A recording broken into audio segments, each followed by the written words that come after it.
Hello everyone. आज हम करेंगे सीक्वेंस वाइज क्वेश्चन नंबर 90 जो कि 36 क्वेश्चन है सैम्पल पेपर CBSE 2023-24 का टॉपिक प्रोबेबिलिटी में से। चलिए स्टेटमेंट को रीड करते हैं। In an office 3 employees Jayant, Sonia and Oliver process incoming copies of a certain form.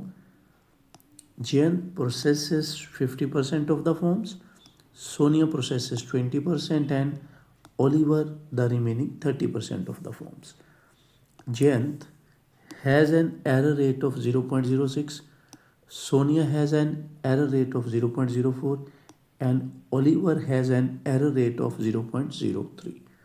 Based on the above information, answer the following questions.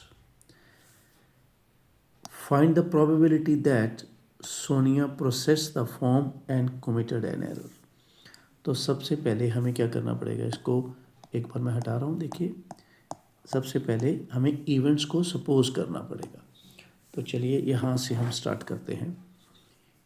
E1 event में रखता हूँ। सबसे पहला कैंडिडेट कौन सा हमारा? जयंत। तो जयंत processes द फॉर्म, क्योंकि सबसे पहला कैंडिडेट हमारा जयंत था तो जयंत से हमने E1 बना लिया। ठीक है। उसके बाद दूसरा कैंडिडेट कौन है हमारा? Sonia. Sonia processes the form. Third candidate है हमारा Oliver. Oliver processes the form. अब उसके बाद उसने बात की है एक एरर की। ठीक है। तो यहाँ पे मैं इवेंट सपोज कर लेता हूँ। ठीक है। committing the error, committing the error। अब देखते हैं कि ये जो वैल्यूज़ दी गई हैं ये किस हिसाब से। देखिए, पहले उसने कहा था जयंत प्रोसेस करता है 50% ऑफ द फॉर्म। तो मैं ये बोल सकता हूँ कि मेरे को E1 की प्रोबेबिलिटी मिली है 50%। इसके बाद सोनिया प्रोसेस कर रही है 20% ऑफ द फॉर्म्स। ठीक है। PE3 हो गया। ओलिवर कितने प्रोसेस कर रहा है फॉर्म्स? 30%। चलिए, ये बेसिक टर्म्स हमने रख ली है यहाँ से। उसके बाद सेकेंड लाइन आपको मैं दोबारा से पढ़ के बताता हूँ क्या है। अब यहाँ पे देखिए आप, अब एरर की बात कर रहा है। जयंत का एरर रेट है ये 0.06। तो मैं यहाँ पे लिखूँगा कि नीचे मैं लिखूँगा, देखिए पहले जयंत को रखूँगा मैं। ये देखो, ये जयंत है। E1 मतलब जयंत का प्रोसेस करना और उसमें एरर आना। तो इसकी प्रोबेबिलिटी दी हुई है मेरे को 0.06। ठीक है, यहाँ से मैंने उठाई है। अब सोनिया का भी इसी तरह से लिख लेते हैं कि क्या है, पहले नीचे लिखना है। ठीक है। E2 मतलब सोनिया ने प्रोसेस किया फॉर्म, उसके बाद E ऊपर आया मतलब एरर है ये। इसी तरह से ओलिवर, पहले नीचे ओलिवर आया और उसके फॉर्म में क्या है, एरर की प्रोबेबिलिटी क्या है ये। तो इसके बाद हम आते हैं फर्स्ट पार्ट। ये सारी चीज़ें हमारी काम आने वाली हैं। ठीक है। चलिए इसको दोबारा से पढ़ते हैं। अब इसको समझिए आप मैं क्या कह रहा हूँ। Find the probability that Sonia process the form and. तो जैसे ही उसने बोला कि सोनिया ने फॉर्म प्रोसेस किया तो मैं लिखूँगा E1, क्योंकि ये है सोनिया का फॉर्म का प्रोसेस करना। एंड का मतलब है इंटरसेक्शन। उसके बाद क्या है, कमिटेड एन एरर। एरर का मतलब है E। तो ये क्वेश्चन हमसे पूछ रहा है अभी PE1 इंटरसेक्शन E की बात हो रही है। ठीक है। तो अब इस पर मैं लगाऊंगा मल्टीप्लिकेशन थ्योरम, जो कि इस तरह से होगी PE1 इंटू PE/E1। क्या है ये? मल्टीप्लिकेशन थ्योरम ने ये हमें बताया है। अब इनकी मैं वैल्यूज़ रखूँगा। PE1 मेरा है ये रहा 50/100 पी E/E1 कितना है 0.06, इसको मैं हटा लूँगा तो ये आ गया 30/10,000। ठीक है, इसको अगर हम काटें, नहीं 30 नहीं 300 सॉरी, चलिए ये है 3/100 और ये है 0.03। ये हो गया हमारा फर्स्ट पार्ट। ठीक है, अब आगे बढ़ते हैं। Find the total probability of committing an error in processing the form. यहाँ से हम करते हैं सेकेंड पार्ट। ठीक है, अब क्या है, अब सीधा पूछा है कि एरर का कमिट होना, तो भाई ये है, और ये किसके हिस्से में आता है, ये चीज़ टोटल ऑफ प्रोबेबिलिटी के हिस्से में आती है, क्योंकि हमें अभी एक पाथ हम जनरेट करेंगे। ठीक है, एरर तक पहुंचने का। ये देखिए क्या हो गया, पहला कैंडिडेट आया, जयंत आया, प्रोसेसिंग की, और जयंत ने एरर कर दिया। अब उसके बाद सोनिया की बारी आई, क्या हुआ, सोनिया ने फॉर्म प्रोसेस किया और उसमें एरर आ गया। अब तीसरा कैंडिडेट है ओलिवर, ये ओलिवर आया है, ओलिवर ने एरर किया है, ये देखिए ये हो गया टोटल ऑफ प्रोबेबिलिटी। अब सिर्फ हमने इनकी वैल्यूज़ रखनी है और हमारा जो है क्वेश्चन हमारा सॉल्व हो जाएगा। चलिए यहाँ से देख देख के रखते हैं। 50/100 E/E1 कितना है 0.06, फिर PE2 कितना है 20/100, E/E2 कितना है 0.04, प्लस PE3 कितना है 30/100, E/E3 कितना है 0.03। ठीक है भाई, अब इसकी अगर मैं ये चलो हटाना चाहूँ तो हटा सकता हूँ, 100 लगा लेता हूँ मैं,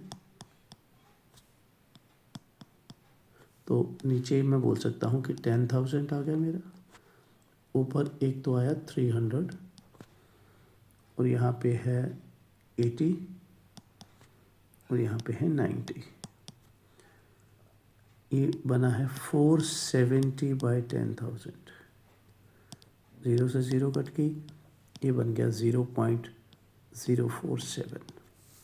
ठीक है, तो सेकंड पार्ट का भी जवाब हमने निकाल लिया है। अब थर्ड पार्ट पढ़ते हैं। The manager of the company wants to do a quality check. During inspection he selects a form at random from the day's output of the process form. If the form selected at random has an error, देखिए error आ चुका है, find the probability that the form is not processed by Jayant. क्या probability है कि ये form Jayant ने process नहीं किया है। तो इसके लिए हम क्या करेंगे, पहले हम करेंगे कि एरर आया है और वो जयंत के द्वारा आया है। ठीक है, मैं यहाँ पे ट्राई करता हूँ अगर लिखा जाए तो कुछ। ठीक है, फिर उसके बाद पहुँचेंगे जो भी क्वेश्चन की डिमांड रहेगी। ठीक है, ये देखिए क्या कहा मैंने, पहले मैं क्या करूँगा कि एरर आया है तो मैं लिखूँगा नीचे ई का मतलब है एरर आ चुका है और ये जयंत के द्वारा आया है। ठीक है, जयंत हमारा कौन सा कैंडिडेट था, पहला, तो भाई ये निकालूंगा पहले मैं E1/E। ठीक है, E1/E निकालूंगा मैं, फिर उसके बाद जो क्वेश्चन ने पूछा उस पर जाऊंगा मैं। तो अब ये काम है टोटल नहीं बेस थ्योरम का, ये जो है काम किसका है, बेस थ्योरम का, कि एरर आया है और क्या प्रोबेबिलिटी है कि जयंत के द्वारा आया है। ठीक है, तो यहाँ पे हम लगाते हैं बेस थ्योरम का फॉर्मूला,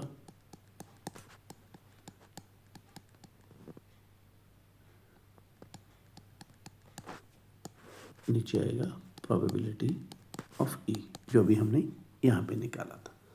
अब मैं यहीं से वैल्यू रखूँगा, थोड़ा आप ध्यान से देखना। एक तो मैं ये वैल्यू रख लूँगा न्यूमरेटर में 50/100, 6/100, और PE की वैल्यू मैं ये रखूँगा क्योंकि ये कैंसिलेशन के लिए बढ़िया वैल्यू है मेरे पास। 470/10,000, ये 10,000 से 10,000 गया और ये आ गया 300 बाई 470, इसको मैं अगर कैंसिल करूँ तो भाई ये आ गया 30 बाई 47, ठीक है। मगर मेरे क्वेश्चन की जो डिमांड थी वो ये थी, ध्यान रखना आपने, ये पूछा था उसने, ये बार थी ऊपर, ये थर्ड पार्ट में पूछा गया था कि एरर आया है, क्या प्रोबेबिलिटी है कि जैन के द्वारा ना आया हो, ठीक है, ये पूछा था। अब इसको मैं लगाऊंगा कॉम्प्लीमेंट लॉ कि E1 बाई ई और E1 बार बाई ई, इनका सम क्या होता है हमेशा 1। ये अभी मैंने निकाली है फर्स्ट टर्म 30 बाई 47,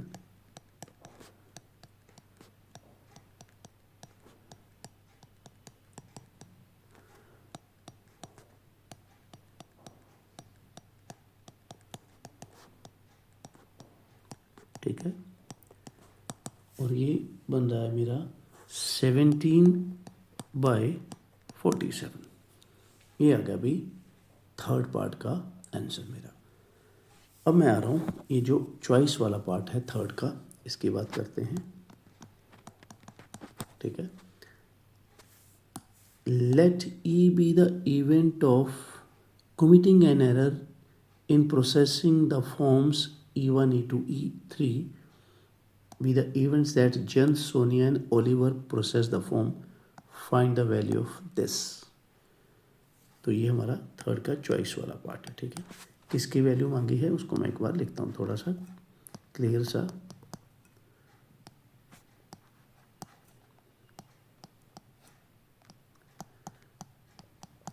ठीक है, अब यहाँ पे सुमेशन लगा है तो इसको मैं एक्सपेंड करूँ तो ये है आई की वैल्यू 1, फिर आई की वैल्यू 2, फिर आई की वैल्यू 3। तो ये है हमसे जो पूछा गया। अब E1 बाई ई की वैल्यू तो ये रही भाई, ये रही, ये तो आप यहाँ पे लिख सकते हो 30 बाई 47, मगर ये वाली वैल्यूज़ आपके पास नहीं है।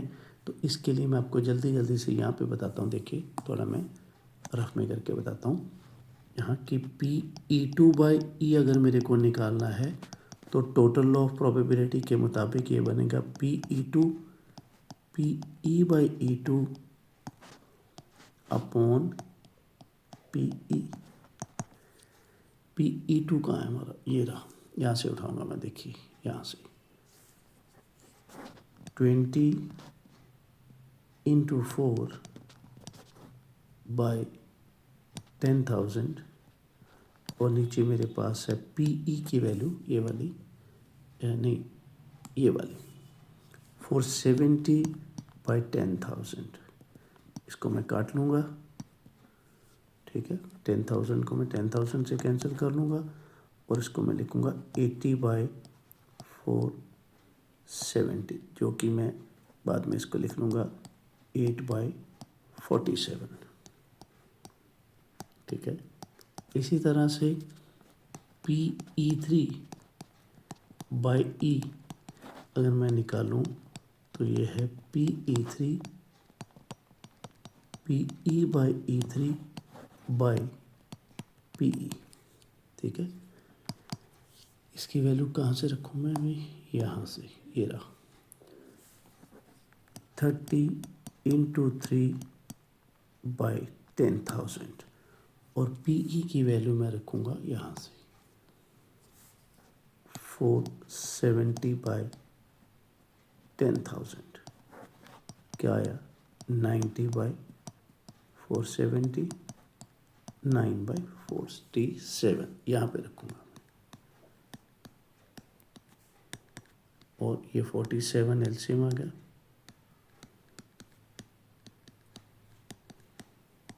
ये आ गया 47 बाई 47 विच इज़ 1। तो ये हमारा पार्ट थर्ड का और वाला भी हो चुका है। तो भाई ये वाला केस स्टडी हमारा फिनिश होता है यहीं पे, ठीक है। तो इसी तरह से इसी केस स्टडी का खजाना में आप बने रहें, इसमें बहुत सारे केस स्टडीज़ हम कवर कर रहे हैं, ठीक है। बोर्ड वाले सारे सैम्पल पेपर अभी शुरू कर दिया मैंने। क्वेश्चन बैंक इसमें मैं फिनिश कर चुका हूँ ऑलरेडी, ठीक है। और इसके बाद और भी मैं इसमें ऐड करता जाऊँगा डे बाय डे। अगर आपने नई fresh and new case studies करनी है तो फिर आपको दूसरी प्लेलिस्ट पे जाना पड़ेगा, जिसका लिंक आपको एंड स्क्रीन पे मिलेगा। अगर आपको मेरे समझाने का तरीका बढ़िया लग रहा है, एक एक चीज़ आपको क्लियर हो रही है और आपका केस स्टडीज़ का जो पर्पस है वो पूरा हो रहा है मेरी तरफ से, तो ज़्यादा से ज़्यादा लाइक करें, शेयर करें, कमेंट करें अगर कोई कन्फ्यूज़न है तो, और सब्सक्राइब करें। तो मिलते हैं जल्दी नेक्स्ट केस स्टडी में, तब तक के लिए बाय बाय, टेक केयर।